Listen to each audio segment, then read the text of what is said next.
ဒီပါလေကြောက်သွားပြီးတော့ဒီရေးချတာအားငယ်မှာငါကတ်တော့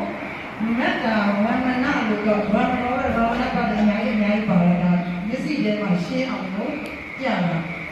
မက်ကပစ္စည်းနဲ့အရာပစ္စည်းနှစ်ခုကိုပေါင်းလိုက်တော့အပေါင်းလက္ခဏာလေးကိုအားနဲ့ပြောက်ပြီးရေးချတာအားငယ်မှာငါကတော့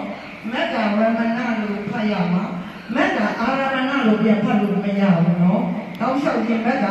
အာရမဏကိုတောက်လျှောက်ကြီးဖတ်ပါတယ်နောက်တော့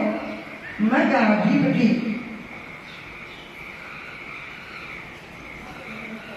မက်ကပစ္စည်းနဲ့အဓိပတိပစ္စည်းနဲ့ပေါင်းတာပေါ့နော်အဓိပတိပစ္စည်းနဲ့ပေါင်းတော့အဲ့မှာ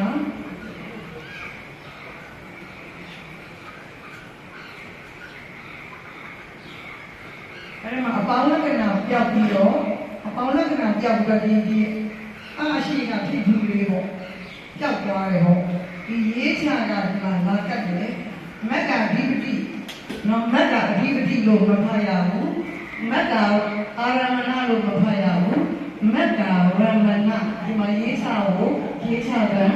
ရေးချကိုရေးချတယ်လည်းဖတ်ရမယ်နော်အဲ့ဒီမှာ